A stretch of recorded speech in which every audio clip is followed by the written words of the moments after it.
Pakistan train hijack ಇದ್ರ ಹಿಂದೆ ಇದ್ದವ್ರು ಯಾರು?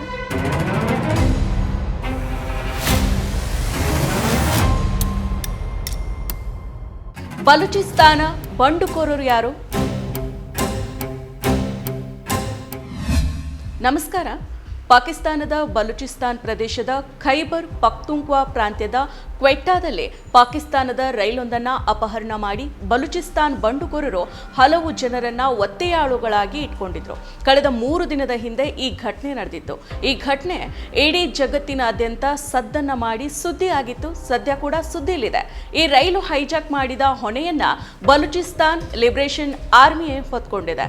ಸದ್ಯ ರೈಲೊಂದನ್ನ ಅಪಹರಣ ಮಾಡಿ ಅದರಲ್ಲಿದ್ದ ಪ್ರಯಾಣಿಕರನ್ನ ಒತ್ತೆಯಾಳುಗಳನ್ನಾಗಿ ಇಟ್ಕೊಂಡಿದ್ದ ಬಲೂಚಿಸ್ತಾನ್ ಲಿಬರೇಷನ್ ಆರ್ಮಿ ಬಂಡುಕೋರರ ಸೆದೆ ಬಡಿಯುವಲ್ಲಿ ಪಾಕಿಸ್ತಾನ ಸೇನೆ ಸಫಲ ಆಗಿದೆ. ಸದ್ಯ ರಕ್ಷಣಾ ಕಾರ್ಯಾಚರಣೆ ಮುಗಿದಿದೆ ಅಂತ ಪಾಕಿಸ್ತಾನ ಸೇನೆ ದೃಢಪಡಿಸಿದೆ. 33 ಉಗ್ರರು ಮತ್ತು 21 ಒತ್ತೆಯಾಳುಗಳು ಸಾವನ್ನಪ್ಪಿದ್ದಾರೆ ಹಾಗೂ 300ಕ್ಕೂ ಹೆಚ್ಚು ಪ್ರಯಾಣಿಕರನ್ನ ರಕ್ಷಣೆ ಮಾಡಲಾಗಿದೆ ಅಂತ PTI ವರದಿ ಮಾಡಿದೆ. ಅಷ್ಟಕ್ಕೂ ಪಾಕಿಸ್ತಾನದ ಈ ಟ್ರೇನ್ ಹೈಜಾಕ್ ಮಾಡಿದ ಈ ಬಲೂಚಿಸ್ತಾನ್ ಬಂಡುಕೋರರು ಯಾರು? ಎಲ್ಲಿಯವರು? ಟ್ರೇನ್ ಹೈಜಾಕ್ ಮಾಡೋದಕ್ಕೆ ಪ್ರಮುಖವಾಗಿ ಇವರ ಉದ್ದೇಶ ಏನಿತ್ತು? ಪಾಕಿಸ್ತಾನದ ಸರ್ಕಾರದ ಮೇಲೆ ಅವ್ರಿಗೆ ಯಾಕೆ ಇಷ್ಟು ದ್ವೇಷ ಅನ್ನೋದ್ರ ಬಗ್ಗೆ ಸಂಪೂರ್ಣ ಮಾಹಿತಿಯನ್ನ ಈ ವಿಡಿಯೋದಲ್ಲಿ ತಿಳಿಸ್ಕೊಡ್ತೀನಿ. ಅದಕ್ಕೂ ಮೊದಲು ನೀವು ನಮ್ಮ ಈ ದಿನ ಯೂಟ್ಯೂಬ್ ಚಾನಲ್ಗೆ ಸಬ್ಸ್ಕ್ರೈಬ್ ಆಗಿಲ್ವಾದ್ರೆ ಮಿಸ್ ಮಾಡದೆ ಸಬ್ಸ್ಕ್ರೈಬ್ ಆಗಿ. ಹಾಗೇನೆ ಪ್ರತಿ ವಿಡಿಯೋದ ನೋಟಿಫಿಕೇಶನ್ಗಾಗಿ ಪಕ್ಕದಲ್ಲೇ ಇರೋ ಬೆಲ್ ಬಟನ್ ಅನ್ನ ಕ್ಲಿಕ್ ಮಾಡಿ. ಪಾಕಿಸ್ತಾನದ ಬಲೂಚಿಸ್ತಾನದಲ್ಲಿ ಈ ರೈಲು ಹೈಜಾಕ್ ಆದ ಘಟನೆ ನಡೆದಿದೆ. ಮಂಗಳವಾರ ಮಧ್ಯಾಹ್ನದ ಸುಮಾರಿಗೆ ಕ್ವೆಟ್ಟಾದಿಂದ ಪೇಶಾವರಕ್ಕೆ 9 ಬೋಗಿಗಳನ್ನು ಹೊಂದಿದ್ದ ಜಾಫರ್ ಎಕ್ಸ್ಪ್ರೆಸ್ ರೈಲು 400 ಪ್ರಯಾಣಿಕರನ್ನ ಹೊತ್ತು ಸಾಗ್ತಾ ಇತ್ತು. ಹೋಗೋ ದಾರಿಯಲ್ಲಿ ಜಾಫರ್ ಎಕ್ಸ್ಪ್ರೆಸ್ ಅನ್ನ ಸುರಂಗವೊಂದರಲ್ಲಿ ಸಶಸ್ತ್ರ ದಾಳಿಕೋರರು ತಡೆದಿದ್ದಾರೆ. ಆಕ್ಚುಲಿ ಕಳೆದ 1 ತಿಂಗಳ ಕಾಲ ಈ ಮಾರ್ಗವನ್ನ ಮುಚ್ಚಲಾಗಿತ್ತು. ಆದ್ರೆ ಇತ್ತೀಚೆಗೆ ಈ ರೈಲು ಮಾರ್ಗ ತೆರೆಯಲಾಗಿತ್ತು. ಇದೀಗ ಈ ಮಾರ್ಗದಲ್ಲಿನೇ ರೈಲು ಹೈಜಾಕ್ ಆಗಿದೆ. ಬಲೂಚಿಸ್ತಾನಕ್ಕೆ ಸ್ವಾತಂತ್ರ್ಯ ನೀಡಬೇಕು ಅಂತ ಆಗ್ರಹ ಮಾಡಿ ಪ್ರಬಲ ಪ್ರತ್ಯೇಕತಾವಾದಿ ಗುಂಪು BLA ಈ ಅಪಹರಣದ ಬಗ್ಗೆ ತಿಳಿಸಿದೆ. ಮೊದಲು ಹಳಿಗಳನ್ನ ಸ್ಫೋಟ ಮಾಡಿ ಆ ಬಳಿಕ ಲೋಕೋಮೋಟಿವ್ ಚಾಲಕನನ್ನ ಕೊಂದು ರೈಲನ್ನ ಹೈಜಾಕ್ ಮಾಡಿದ್ದಾರೆ ಅಂತ ವರದಿಯಾಗಿದೆ. ಬಲೂಚಿಸ್ತಾನ್ ಲಿಬರೇಷನ್ ಆರ್ಮಿಯ ಬಂಡುಕೋರರು ಮತ್ತು ಪಾಕಿಸ್ತಾನ ಪಡೆಗಳ ನಡುವಿನ ಗುಂಡಿನ ಚಕಮಕಿ ಕೂಡ ನಡೆದಿದೆ.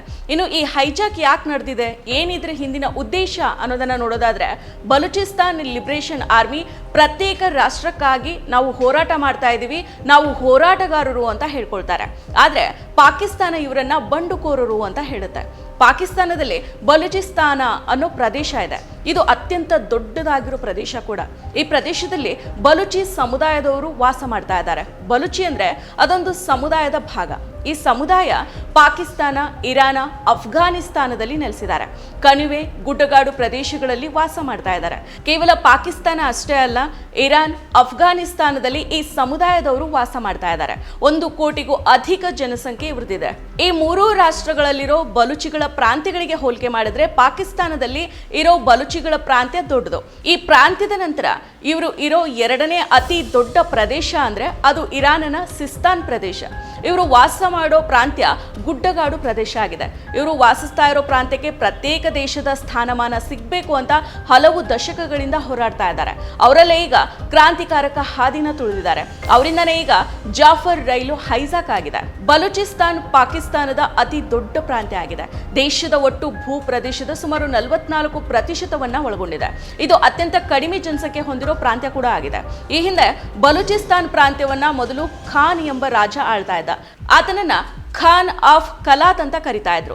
1948ರಲ್ಲಿ ಜಾರಿಗೊಂಡ ಇನ್ಸ್ಟ್ರೂಮೆಂಟ್ ಆಫ್ ಆಕ್ಸೆಷನ್ಸ್ ಅನ್ನೋ ಒಪ್ಪಂದಕ್ಕೆ ಬಲವಂತವಾಗಿ ಸಹಿಯನ್ನ ಹಾಕಲಾಗಿತ್ತು.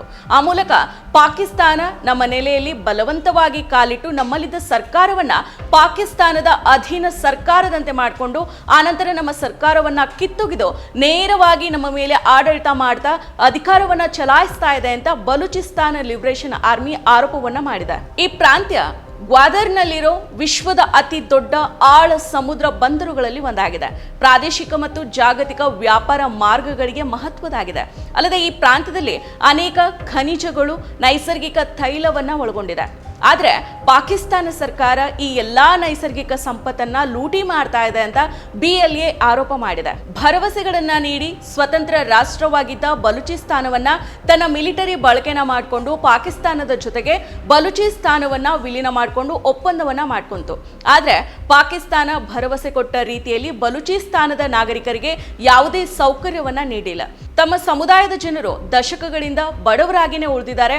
ಹಾಗಾಗಿ ಪಾಕಿಸ್ತಾನದ ಹಿಡಿತದಿಂದ ತಮ್ಮ ಪ್ರಾಂತ್ಯವನ್ನ ರಕ್ಷಣೆ ಮಾಡಿ ಪ್ರತ್ಯೇಕ ದೇಶ ಸ್ಥಾಪನೆ ಮಾಡಬೇಕು ಅಂತ ನಿರ್ಧಾರ ಮಾಡಿದೆ ಅಂತ BLA ಹೇಳಿದೆ. ಪಾಕಿಸ್ತಾನ ಸೇನೆ ಹಾಗೂ ಚೀನಾ ಹಿತಾಸಕ್ತಿ ವಿಚಾರದಲ್ಲಿ ಬಲೂಚ್ ಬಂಡುಕೋರರಿಗೆ ಸಹಮತ ಇಲ್ಲ. ಗ್ವಾದಾರ್ ಅನ್ನ ಚೀನಾಕ್ಕೆ ಬಿಟ್ಕೊಟ್ಟ ವಿಚಾರದಲ್ಲಿ ಬಲೂಚ್ ಬಂಡುಕೋರರ ವಿರೋಧ ಇದೆ.